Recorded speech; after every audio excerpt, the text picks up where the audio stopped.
think we've covered the lawsuit, the Drake lawsuit. I don't think we discussed, side stories going on with the rap battle, but I don't think we've necessarily given our thoughts on the lawsuit that Drake has waged against Universal Music Group, which includes Spotify, for his belief that streaming platforms, the record label, as well as YouTubers apparently artificially inflated the popularity of Not Like Us in an effort to, I guess, artificially have Drake lose the rap war between himself and Kendrick. And one of the interesting conversations that has come out of this is the idea that such an action can set a bad precedent when it comes to artistic freedom, because now the idea is if there are rap battles in the future, someone who loses it, if they're upset and petty enough, they can just go to the courts and claim defamation or disparagement of my character, so on and so forth, and receive compensatory damages as a result. So at that point, you really didn't lose if you won that kind of thing. And some people are saying this can potentially set a bad precedent because what we're going to give artists carte blanche to do stuff like this if they lose now. At that point, what's the value of a rap battle to begin with? So here's a bit of background on this. So this says Drake's lawsuit against UMG over Not Like Us blasted for putting artistic freedom at risk. Drake continues to find a lot of backlash and controversy in his path following his federal defamation lawsuit against his distributor, Universal Music Group, for releasing Kendrick Lamar's Not Like Us diss track. With each passing day, the reactions extend beyond hardcore hip hop fans and into more traditional publications and emerging media leaders, especially when it comes to more big picture analysis. For example, a recent article from The Guardian posits the lack of successful precedent for a case like this and also brings up the hypocrisy of Aubrey Graham using lyrics in court after his support of Young Thug, who faced similar scrutiny. For one, this article from The Guardian points out one highly relevant defamation case in which rap music that suggests Drake will have a very difficult time finding what he wants. This is the legal filing from Debbie Mathers against her son Eminem back in 1999, for which she sought $11 million for his lines about her drug use on the Slim Shady LP. The court only awarded her $25,000, which reportedly turned into $1,600 after legal and lawyer fees. With this context in mind, plus other defamation cases orbiting around the culture, it's clear that defamation cases are incredibly tough to win for celebrities in such an expansive public eye. For Drake, who remains one of the biggest superstars in the music industry, it will clearly be an uphill battle, which is why people have their own theories as to why he lost this lawsuit. Perhaps this all only relates to his contract negotiations with UMG as a point of leverage, but even the most casual hip-hop listeners seem to believe that this will impact his reputation for the rest of his career. Of course, a key point to emphasize is the cultural, historical, and artistic relevance of diss tracks and rap battles throughout hip-hop's 50-year-plus history, even if the specific starting point is up for debate. Although it seems very unlikely that Drake will prevail, and we're not here to minimize the negative events he faced in the wake of the beef, the media world understands how dangerous this could be as a tool for artists, labels, and litigators to suppress artistic expression. So a lot of this stems from the aspect of Not Like Us, where, Kendrick was saying, certified pedophile. And, for some reason in Drake's mind, he believes that it's the pedophile part specifically that contributed to his loss and thereby the defamation of his character. So do you think that this establishes a risky precedent moving forward when it comes to how people respond when they've lost rap battles? Unfortunately, yes, because there's going to be copycats and mimickers. But hopefully Drake gets dragged enough through the mud on this, because he is. So I don't think anybody wants to be painted in the Drake light. It's amazing and astonishing, the 180 the perception of this guy has taken, because there was a lot of people that were, I don't want to say Drake fans, but they favored him. And then we have the fans. But there was a lot of people that favored Drake. And if he came out with something, they'll be right on board with it. If he did something, they'll be like, whatever. If he did something a little sus, they'll giggle at it, but not really question much about it. But now he's become a pariah. He has now become the guy that everybody can openly throw tomatoes at. And I absolutely love it. So I thought I'd never see the day. I didn't think people could actually see the light with this man. But the wizardry that Kendrick pulled out with that pen to cast this this spell on Drake, he indeed has him spiraling. And so now he has done the most unhip-hop-ish thing you can actually do. There's a clip floating around there when Drake was on, I guess it was The Shop or something like that with Lebanon James. And then he was sitting there talking about some, I study rap battles for a living. And so for a guy who studies rap battles for a living, and to get roasted and toasted the way that he did, and to come out with a lawsuit, that's not somebody who studies rap battles for a living, even though I'm sure he did. But for somebody that studied rap battles for a living, they would understand that, well, defamation is a rap battle. Rap battles are defamation. And if you throw the first stone and somebody else comes out with a bigger one, well, you can't be mad because there's stuff that you were defaming him about. So I'm not too sure, or I know I'm very sure of what he's doing here. So I'm not too sure in the sense that, on the rap battle side of it, what he's planning to achieve from this. But I am sure that this lawsuit is intended for him to try to save face somehow with the Super Bowl and all this other stuff that's upcoming, because the last thing he wanted to see was the final nail in a coffin of Kendrick performing Not Like Us at the Super Bowl. I really hope that happens. Well, I think it's on the table, and I think he knew that, and that's why he came out with it. He went in the lab with his boys, the different type of OVO sweatshop, and he got his lawyers out there to pen up a 80-something page, whatever lawsuit thing.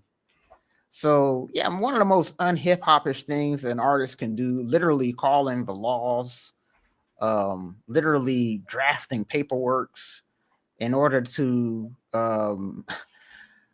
try to save face on his career. But honestly, bro, it's too little too late, and he's digging a bigger grave for himself. But when you got an ego like Drake does, you expect nothing less. And when Kendrick, one of his bars in his thing, man, he said, hey, man, this is a lifelong battle with yourself. And one thing about it, you can see he's definitely grappling with all of this.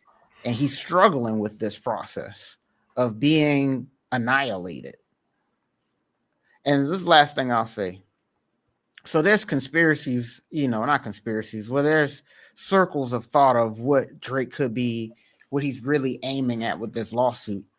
And it's this whole thing that UMG were in negotiations with Drake for, contract money and whatever. And this lawsuit is basically a situation where he's calling out the label for allowing this to go on the way that it did, so his value can be lessened, so they wouldn't have to pay him more down the line.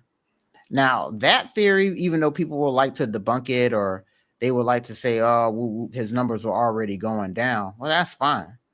But this ties into a theory that I've already thought that was going on in the entertainment industry as a whole, where the likes of Diddy, Jay-Z, and other people are being torn down.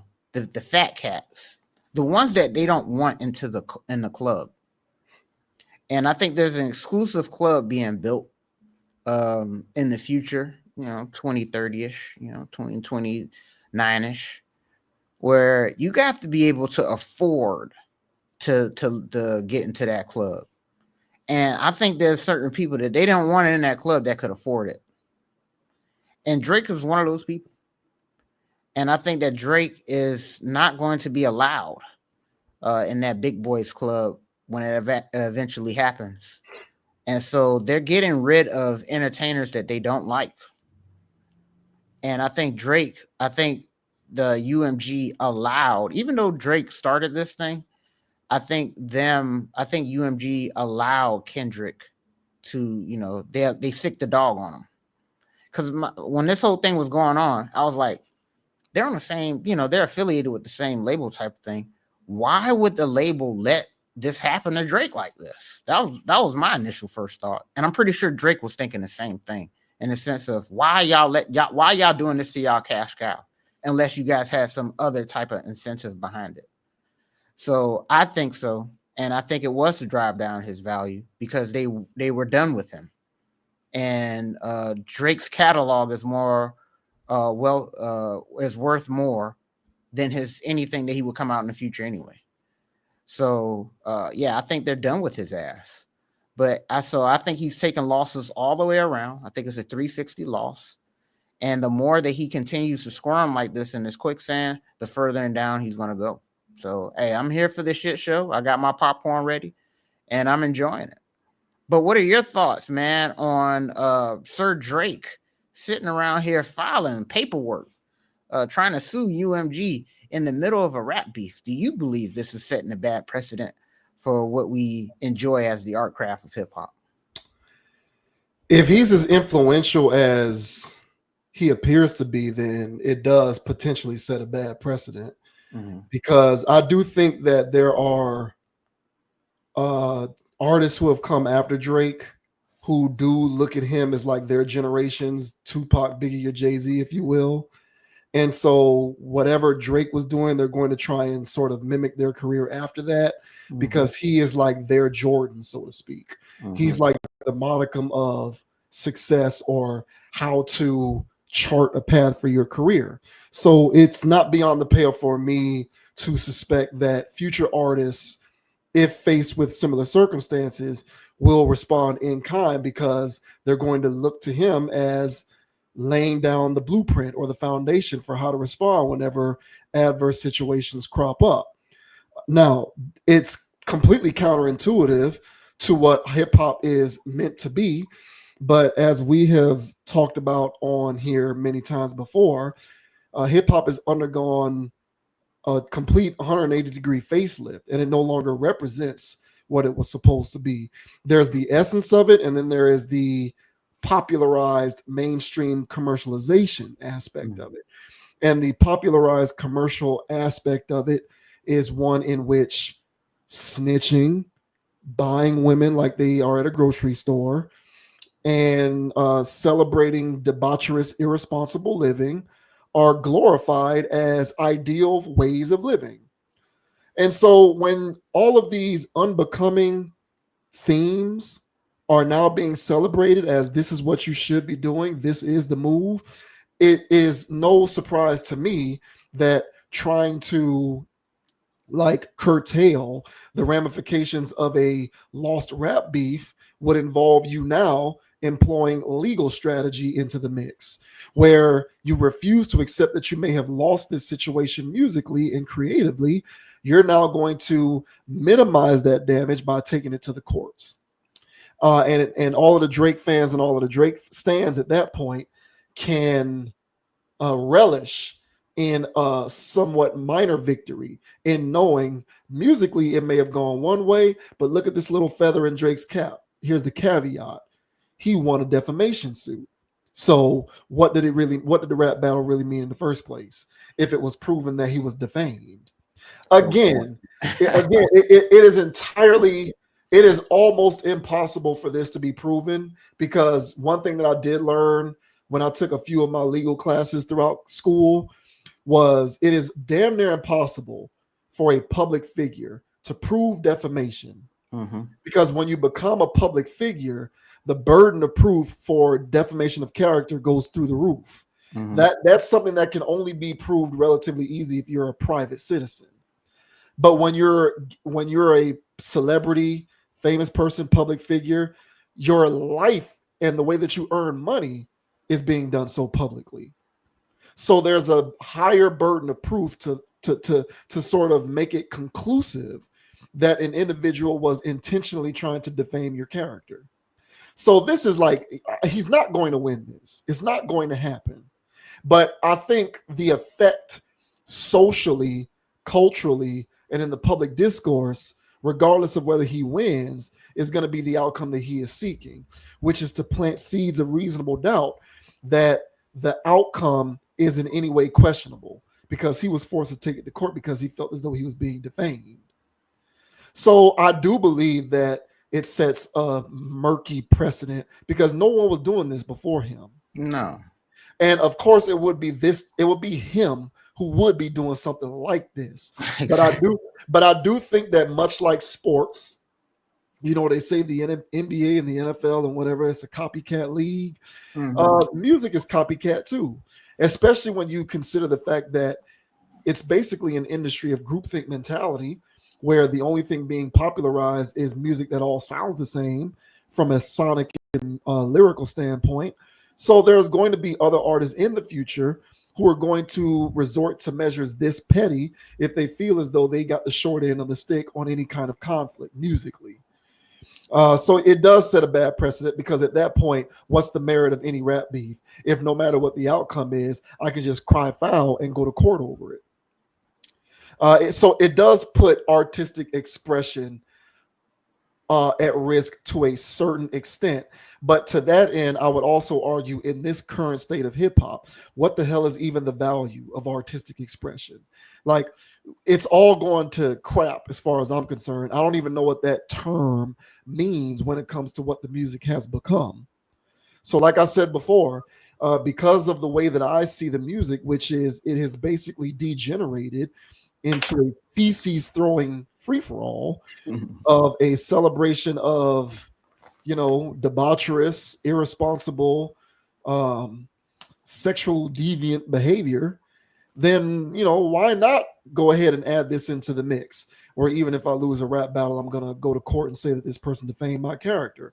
When lyrics of a defamation nature have always been a part of this music since the beginning of time. Joe Budden was on his podcast the other day talking about how when him and Saigon was going through their beef, Saigon was saying a bunch of stuff that ain't true about his son being on the spectrum and other stuff about him that's just factually incorrect. And Joe Budden was like, it was my responsibility to respond and may the best man win because that was the tone and the tenor of the music. But it's culturally shifted to this weird place now with all of these new humans and these kids. So, it's not what it used to be. And I think the fact that it isn't what it used to be is represented in some of these ancillary conversations like this, where you see this kind of option being exercised by somebody who probably should just take his medicine, be quiet, and move on to continuing to make your ballads for the women and the soy boys. Yeah, man. I mean, well, Drake is a female dog. All right. That's what he is. He's been parading himself around like that for a very long time. And I feel redeemed because there was quite a long time that I just thought that he was always a lame. And whenever he does these acts, I feel vindicated because I saw this a mile away, 2 miles away, actually. Over a decade ago. I was like, something ain't right about this man. Little would I know that he would do something like this. But this is a guy who literally would take the ball and go home when he lost. This is that. Yeah, This is that guy. yeah. This is a guy where everybody's fighting, playing around, whoop de whoop, and he got a boo boo, and he would go run and tell and snitch Mhm. on everybody and say, "Hey, man, they're in there playing in the blah blah blah place." It's like, damn, bro, why would you tell? This is him, and for a guy that's running around hollering about mob ties, you know what I'm saying? Running around talking about, he got people that are off you and all this other stuff. This is the most like I said, most unhip hopish thing that could be done ever. And so that's what I'm saying. He has now placed himself in the hip hop, you know, encyclopedia as what not to do in a beef. And so all this stuff that he did before where people want to claim that he won or did this, but even when the Pusha T thing happened, I didn't even know this. But you know what I'm saying? He was taking actions behind the scene on that to get that pulled down and stuff like that or whatever. I didn't even know that, but that's come to light with all of this stuff. So this is kind of part of the course for this dude. So yeah, man, this guy's a duck. He's a lame. And so I expect nothing less from this dude. And but yeah, he's getting a very harsh wake up call. You're barking up the wrong tree trying to sue a record label. Boy, yeah, those people do not play fair. And they have track records of them winning 100% of the time. Maybe not in court, but they win 100% of the time. And for him to think so big of himself to try to sue a record label, boy, I don't know what he think he's got coming. So I would tell him to be safe, sir, because you're playing around with the wrong. Those are real gangsters. Those are real, and they play for keeps. There's no way you're gonna win anything playing around with these boys. So I think Drake is a little confused. I think his heritage has him confused because of part of half of his lineage. But I think he forgot where the other half of his lineage actually comes from. And I don't think the record label forgot where the other half of his lineage comes from. And so he's going to get his wake up call real fast if he keeps pushing all these buttons like this. And he said, "Okay, well, I'll just take you to court. I'm going to win. I'm going to get mine, whether you like it or not. If I lose, everybody loses." This is his mentality. And I'm telling you right now, man, he better back off. You're not going to win playing with those boys. So I'm still going to have my popcorn out. It's Oval Redenbacher with the extra butter. And I'm going to sit here and enjoy every bit of this, man, because this guy here, he's definitely reaping what he sowed. He has been an absolute arsehole his entire career. And even I've, stuff out there, he's like, hey, man, he been dunking on Serena, dunking on Rihanna, dunking on people that didn't ask for it his whole career, and sneak dissing in songs on everybody, defaming people, every album. So the one time he got a dose of his own medicine, he want to cry foul, he can kick rock. So yeah, peace out, Drake. It was a good one, bro, but your run is over, I would say. It's hard enough for a celebrity to prove that he was defamed by a random journalist or a photography or paparazzi person, let alone proving that you were defamed by an entire record label. And you're these record labels have entire compliance departments whose jobs it is to minimize risk and navigate situations like this. Their lawyers have lawyers, I was getting that, you boy. know, it's that kind of thing. Like their lawyers have lawyers, so he's not going to succeed. But people like him, for people like him, success isn't in the ultimate end goal outcome of winning the case. Success is just in kicking up enough dust to make people say, "Well, see, this is it's LeBron continuing to play for 30 years, right? Yeah, Like, yeah, yeah. you know, LeBron is not going to win another championship for the rest of his career. He's done winning championships. He's not going to win any more championships. He's not going to win any more MVPs, but he'll continue to play forever so that he can kick up dust by putting up more numbers. so that these idiots who think that he's the greatest player ever can point to his numbers and say, see, that's why he's the greatest ever. Look at all these numbers. Well, he's played for 25 years. The guy's just now breaking records after 20 years that Jordan has held, and he only played for 15. And the majority of these numbers he only put up for like the 10 or 12 years that he was in Chicago. Exactly. But LeBron's going to keep on playing and keep on playing so that he can get those numbers going in his favor and kick up that dust. And petulant people like this, they kick up dust so that they can confuse people and redirect the conversation. And so in due time, we'll forget about Not Like Us, and we'll talk about whatever happens with the result of this lawsuit, whether he wins or loses, redirecting the conversation away from the fact that musically, from an intelligence standpoint, from a creative standpoint, he was thoroughly bested in every possible capacity. But he's a petulant child, and that is what petulant children do. So the point of this isn't even to prove that he was defamed. It's to get people talking about the fact that he may have been defamed. And that's all his. I believe that that's what his goal is, and I do believe that it does establish a precedent moving forward.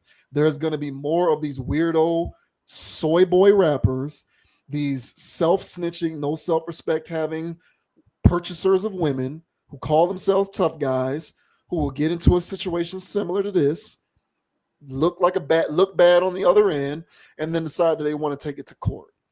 Because they will copy off of How that, lame. you How know, lame. and you know, to all of these people out here who continue to defend this music and the culture around it, because y'all think that the thoughts of myself and Dogon are just the ramblings of old heads who don't know no better. Y'all just stuck in an era.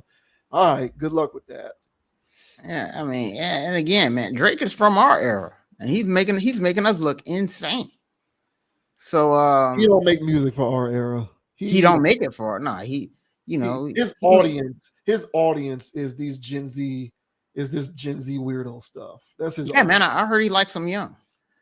So, and that's what I heard, man. I don't know what that, Hey man, why he gonna sue? He gonna add you to the lawsuit. You better be careful. I didn't call him a PDF file. I just said I heard that he likes them young. Hey man, don't come after me, Drake. All right. This dude is a child, man. He need to go sit his ass back down.